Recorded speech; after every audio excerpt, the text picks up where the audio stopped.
திருச்சிற்றம்பலம். மெய்யடியார் பெருமக்களே, இந்த நில உலகத்திலே உள்ள உயிர்கள் அனைத்தும் நோயற்ற வாழ்வும் குறைவற்ற செல்வமும் பெற்று சீரோடும் சிறப்போடும் வளமாகவும் நலமாகவும் வாழ்வாங்கு வாழ வேண்டும், வாழ்வாங்கு வாழ வேண்டும், வாழ்வாங்கு வாழ வேண்டும் என்று வாழ்த்தி மகிழ்கிறேன். அடியேன் திருச்செங்கோடு சன்மார்க்க சங்க புலவர் திருமந்திர சுடர் நன்னிலம் ராமசாமி. திருச்சிற்றம்பலம். அடியார் பெருமக்களே, நீங்கள் நாள்தோறும் துயில் உணருங்கள். நல்ல சிந்தனையோடு, அதாவது அறச்சிந்தனையோடு, அதாவது ஐந்தெழுத்து மந்திரமாகிய நமச்சிவாய என்ற பொக்கிஷத்தை காலையிலேயே நீங்கள் நினைக்கணும். அப்படி நீங்கள் எண்ணுவிருத காரணமாக இருக்கணும்னா, முதல் நாள் நீங்கள் உறங்கச் செல்லுகிற பொழுதே நமச்சிவாய நமச்சிவாய நமச்சிவாயன்னு சொல்லிக்கொண்டே உறங்குங்கள். காலையிலே நீங்கள் எழுவதற்கு முன்பாகவே உங்கள் காதிலே அது நமச்சிவாய நமச்சிவாய என்று ஒலிக்கும். அந்த நமச்சிவாய என்று ஒலிக்கின்ற அந்த அடித்தளம் நமச்சிவாய என்று நீங்கள் சொல்லுகிறீர்களே, அது உங்கள் வாழ்நாளிலே நல்லதையே நினைத்து நல்லதையே பேசி நல்லதையே செய்வதற்கு அடித்தளமாக அமையும். சொல்லி பாருங்க, நமச்சிவாய நமச்சிவாய நமச்சிவாயன்னு சொல்லி பாருங்க. சொல்லிட்டு நீங்கள் இப்படி வெளியில் போனீங்கன்னா கூட யாரும் நல்ல சிந்தனையெல்லாம் வரும். எல்லாத்தையும் நல்லா பேசுவீங்க, எல்லாருக்கும் நல்லது செய்வீங்க. அப்படிப்பட்ட ஒரு நல்ல உள்ளத்தை கொடுக்கக்கூடியது எது என்றால் நமச்சிவாய. உற்ற துணை நமக்கு நமச்சிவாய. நல்லக விளக்கது நமச்சிவாய என்று சொன்னார்கள். அப்படிப்பட்ட நமச்சிவாயத்தை நாம் சொல்லுதல் வேண்டும். திருச்சிற்றம்பலம். அன்னம்பாலிக்கும் தில்லை சிற்றம்பலத்திலே அருள் நடனம் ஆடிக்கொண்டிருக்கிற நம்பெருமன் சிவபெருமன் கூத்தப்பெருமன் அருள்மிகு சிவகாம சுந்தரி உடனமர் நடராஜ பெருமானுடைய பேரருளையும், மாப்பிள்ளை குப்பம் அருள்மிகு காமாட்சி உடனமர் கைலாசநாதருடைய பேரருளையும், அருட்குருமார்களுடைய குருவருளையும் அடியார் பெருமக்களாகிய உங்களுடைய அடியார் பெருமக்களாகியுடைய பாதந்தொட்டு வணங்குகிறேன். அன்புரையும் வாழ்த்துறையும் துணையாக கொண்டு அடியேன் மனம் மொழி மெய்களாலே வணங்கி இன்று ஆறாம் திருமுறை திருத்தாண்டகம் அப்பர் பெருமானாலே ஏற்றப்பட்டது. அவர் தாண்டகத்தேவர் அல்லவா. பதிகம் 53.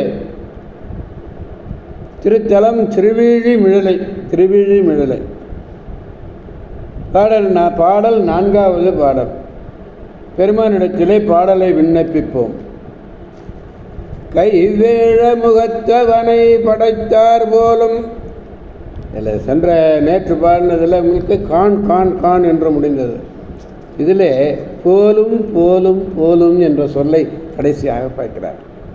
கைவேழம் முகத்தவனை படைத்தார் போலும், கயாசுரனை அவனால் கொல்வித்தார் போலும், செய்வேள்வி தக்கனை முன் சிதைத்தார் போலும், திசைமுகன் ஜஞ்சிரம் ஒன்று சிதைத்தார் போலும், மெய்வேள்வி மூர்த்தி தலையறுத்தார் போலும், வியல் வீழிமிழலையிடம் கொண்டார் போலும், ஐவேள்வி ஆரங்கம் ஆனார் போலும், அடியேனை ஆளுடைய அடிகள் தாமே. கடைசி அடியில அடியேனை ஆளுடைய அடிகள் தாமே, அடியேனை ஆளுடைய அடிகள் தாமே என்று பாடுகிறார். பெரிய திருவிழிமிழையில் உரையக்கூடிய வேறுபட்ட இயல்பினை உடையவர் ஆகிய அடியேனை ஆட்கொண்ட அடிகள் விநாயகரை படைத்தார். விநாயகரை படைத்தவர் யாரு? நம்பெருமான் சிவபெருமான். அப்படி விநாயகனை படைத்து அவனாலே அந்த கயாசுரன் என்ற அசுரனை கொல்வித்து தக்கனுடைய வேள்வியையும் பிரம்மன் தலை ஒன்றையும் அழித்து யாகதேவன் அவன் தலையையும் அறுத்து 5 வகை வேள்விகளும் வேதங்களினுடைய 6 அங்கங்களையும் உள்ளவர். கைவேழும் கைவேழும்னே கையை உடையதாகிய யானை. இது கையுடைமையை விதந்து அருளியது. அதாவது வேதமுகத்தவன் அப்படின்னா விநாயக கடவுள். கயாசுரன் ஒரு அசுரன், அந்த கயாசுரனை அழிப்பதற்காகவே இந்த விநாயகரை சுவாமி படைத்தார். பிரம்ம வேள்வி, தேவ வேள்வி, மனித வேள்வின்னு ஒரு வேள்வி, உயிர் வேள்வி, பிதிர் வேள்வி என்று உரையாடும்.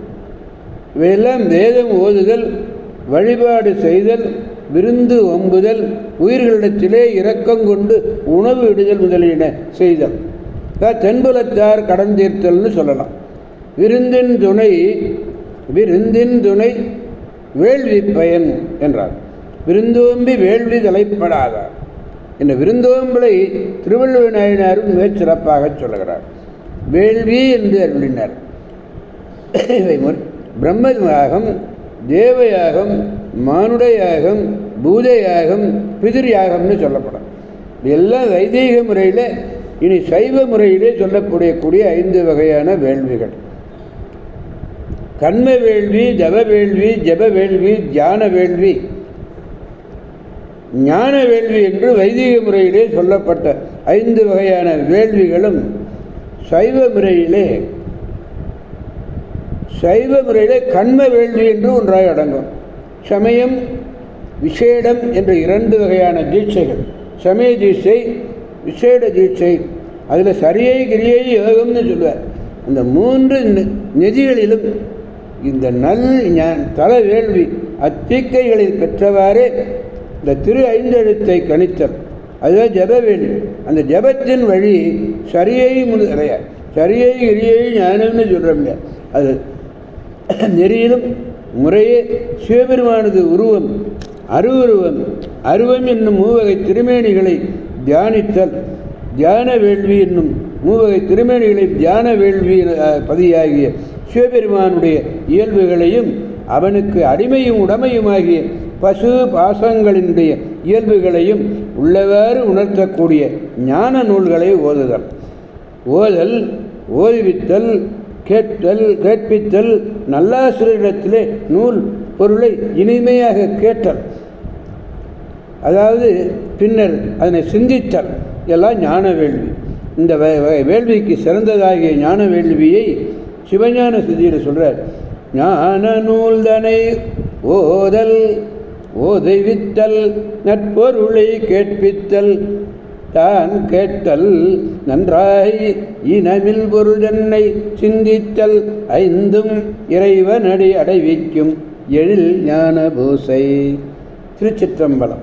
எனவே அடியார் பெருமக்களாகிய நாம் அனைவரும் திருவேழிமிழலை என்னும் திருத்தலம் சென்று அங்கு அல்வாளித்துக் கொண்டிருக்கின்ற அற்புத தெய்வம் சுந்தரகுசாம்பிகையுடன் அமர் நேத்ரார்ப்பணேஸ்வரர் வீழியழகருடைய பேரருளை பெற்று நல்வாழ்வு வாழ்வோம், அனைவரையும் அவர் அருள் துணை கொண்டு வாழ்விப்போம் என்று கூறி அடியார் பெருமக்களந்து விடைபெறுபவர் அடியேன் திருச்செங்கோடு சன்மார்க்க சங்க புலவர் திருமந்திர சுடர் நன்னிலம் ராமசாமி. ஆரூரமல்ல அரசே போற்றி, சீரார் திருவையாரா போற்றி போற்றி. மீண்டும் நாளை சந்திப்போம் அடியார் பெருமக்களே. திருச்சிற்றம்பலம். ஓம் நமச்சிவாய.